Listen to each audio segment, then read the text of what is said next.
Bismillahirrahmanirrahim. Assalamualaikum warahmatullahi wabarakatuh. Saya Zika Durina Hikmayati dengan NIM 2241140402050 kelas 3 PAIA. Di sini saya akan menjawab soal UTS mata kuliah Sumber Belajar PAI berbasis multimedia. 1.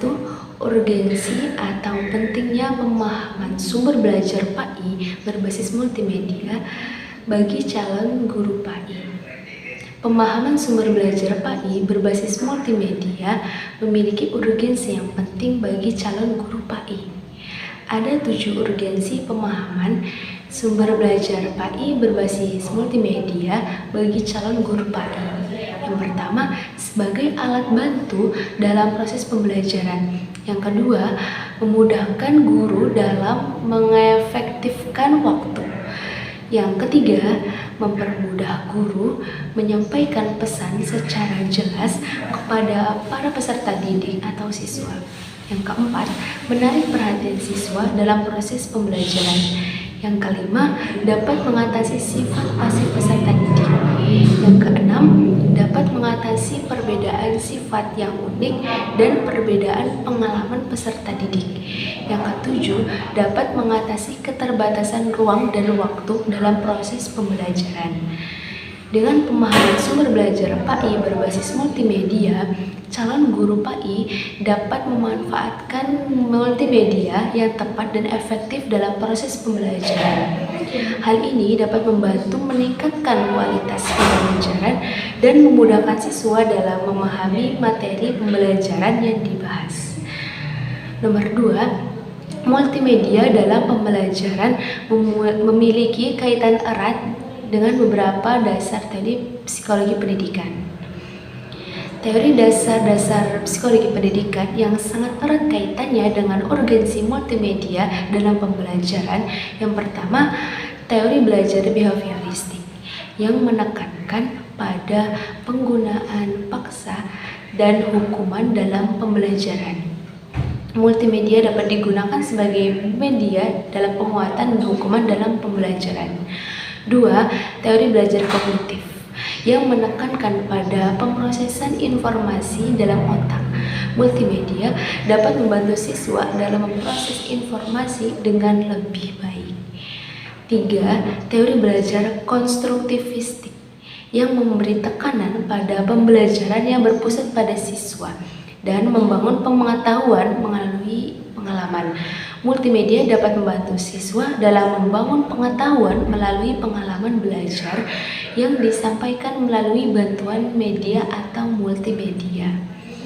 4. Teori belajar sosial yang menekankan pada proses perkembangan sosial dan moral yang dikhususkan pada suatu kondisi tertentu seperti imbalan. Multimedia dapat digunakan sebagai media reward dalam pembelajaran. 5. Teori belajar humanistik yang menekankan pada pengembangan potensi diri siswa. Multimedia dapat membantu siswa dalam mengembangkan potensi diri melalui pengalaman belajar yang disampaikan melalui bantuan media. 6. Teori belajar kognitif sosial yang menekankan pada pengaruh lingkungan sosial dalam pembelajaran. Multimedia dapat membantu siswa dalam memperoleh pengalaman belajar yang maksimal dalam membangun kepribadian, kematangan, dan kedewasaan. 7. Teori belajar konvergen yang menekankan pada penggunaan teknologi dalam pembelajaran. Multimedia merupakan salah satu bentuk teknologi yang dapat digunakan dalam proses pembelajaran. 8. Teori belajar kolaboratif yang menekankan pada kerjasama antara siswa dalam proses pembelajaran. Multimedia dapat digunakan sebagai media untuk memfasilitasi kerjasama antara siswa dalam proses pembelajaran. Nah, dengan memahami dasar-dasar teori psikologi pendidikan yang erat kaitannya dengan multimedia dalam proses pembelajaran, calon guru dapat memanfaatkan multimedia dengan lebih efektif dan efisien dalam proses pembelajaran. Hal ini dapat membantu meningkatkan kualitas pembelajaran dan memudahkan siswa dalam memahami materi pelajaran yang dibahas. Yang nomor 3, aplikasi yang berbasis Android yang dapat digunakan sebagai sumber belajar PAI.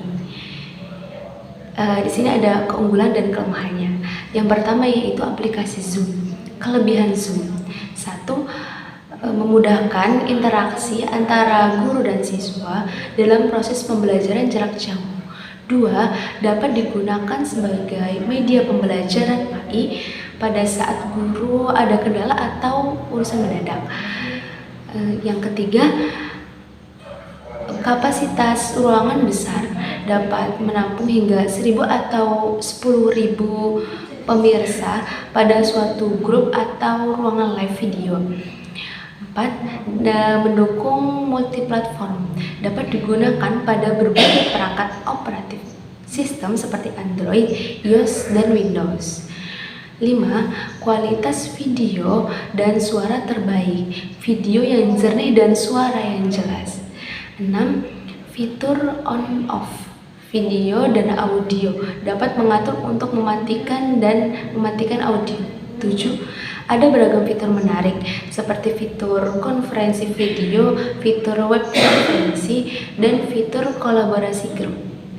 8. Memberikan dukungan presentasi. Layar presentasi disediakan sedemikian rupa bagi pengguna Zoom demi memudahkan kenyamanan dan kelancaran dalam berdiskusi. 9. Terdapat fitur jadwal, dapat melakukan penjadwalan pertemuan-pertemuan pada masa yang akan datang.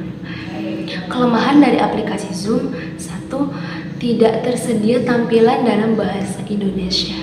2. Boros kuota data dan membutuhkan koneksi internet yang stabil dan cepat. 3. Kurang aman karena dapat mudah diakses oleh hacker dalam bantuan software tertentu. 4. Ukuran aplikasi yang besar. Privasi pribadi Zoom disinyalir dapat mengakses data pribadi pengguna. 6. Tidak tersedia fitur terjemahan bahasa. 7. Tidak tersedia fitur untuk merekam video pada versi gratis. 8. Tidak tersedia fitur untuk mengunci ruangan pada versi gratis. 9. Tidak tersedia fitur untuk mengatur tampilan galeri pada versi gratis. Dalam memanfaatkan aplikasi Zoom untuk pembelajaran PAI, pengguna perlu mempertimbangkan kelebihan dan kelemahan dari aplikasi tersebut. Hal ini dapat membantu dalam memaksimalkan manfaat dari penggunaan aplikasi Zoom dalam proses pembelajaran. Aplikasi yang kedua yaitu Google Meet. Kelebihan Google Meet: 1. Memudahkan peserta didik dan pendidik dalam proses pembelajaran. 2. Ukurannya ringan serta mudah digunakan bagi pengguna pemula. 3. Memiliki antarmuka pengguna yang menarik. 4. Menyediakan fitur-fitur yang menarik, mudah diakses, dan mudah juga untuk dipahami. 5. Dapat meningkatkan pengetahuan dan keterampilan siswa ketika belajar menggunakan Google Meet sebagai media pembelajaran. 6. Mudah digunakan dan fitur sangat membantu. 7. Melancarkan komunikasi dan presentasi dengan baik. 8. Dapat digunakan sebagai media pembelajaran online yang bermanfaat. 9. Dapat diakses dengan mudah dan fleksibel. Nah, kekurangan dari Google Meet: masih ada beberapa etika yang guru tanamkan kepada siswa dalam melakukan pembelajaran melalui Google Meet, seperti mematikan mikrofon ketika tidak sedang berbicara, setelah berbicara, dan lain-lain. Lalu tidak semua siswa dapat memperoleh pengalaman belajar yang sama. 2. Jaringan yang tidak stabil bisa menjadi kendala. 3. Aplikasi ini memiliki kekurangan sendiri bagi penggunanya. 4. Tidak semua siswa memiliki akses internet yang memadai. 5. Tidak semua siswa memiliki perangkat yang mampu mengakses aplikasi ini. 6. Tidak semua siswa dapat memahami materi pembelajaran dengan baik melalui media online. 7. Tidak semua siswa dapat berpartisipasi aktif dalam pembelajaran online. 8. Tidak semua siswa dapat memperoleh pengalaman yang optimal melalui media online. 9. Tidak semua siswa dapat memperoleh pengalaman belajar yang sama dengan pembelajaran tatap muka. Selanjutnya itu aplikasi Google Classroom. Google Classroom merupakan platform pembelajaran online populer yang digunakan oleh banyak institusi pendidikan. Kelebihan dari Google Classroom yang pertama yaitu Google Classroom mudah diakses, bahkan digunakan oleh pemula sekalipun. 2. Manajemen tugas yang baik. Google Classroom dapat memperoleh tugas dengan baik karena fitur yang memudahkan untuk menampilkan halaman tugas yang diberikan oleh guru. File masuk ke dokumen Google Drive. Google Classroom memudahkan guru dalam memberikan informasi, baik itu tugas, kehadiran, atau hal lainnya. Guru tidak perlu repot-repot memberikan pengumuman melalui SMS atau lainnya. Selanjutnya itu gratis untuk digunakan. Google Classroom gratis digunakan oleh semua orang. Kelebihan selanjutnya yaitu mudah digunakan. Google Classroom mudah digunakan dan ramah digunakan. Berbasis cloud. Google Classroom berbasis cloud artinya pengguna dapat mengaksesnya dari mana saja dan kapan saja. Selanjutnya yaitu fleksibel. Google Classroom bersifat fleksibel dan dapat digunakan sebagai jenis kegiatan pembelajaran. Yang selanjutnya yaitu tanpa iklan. Google Classroom tanpa iklan apapun, sehingga memudahkan pengguna berfokus dalam pelajaran. Yang terakhir, contoh untuk kolaborasi. Google Classroom memiliki dan menyediakan ruang untuk berbagi materi, menerima tugas, dan merancang kolaborasi, dan memberikan masukan dan nilai.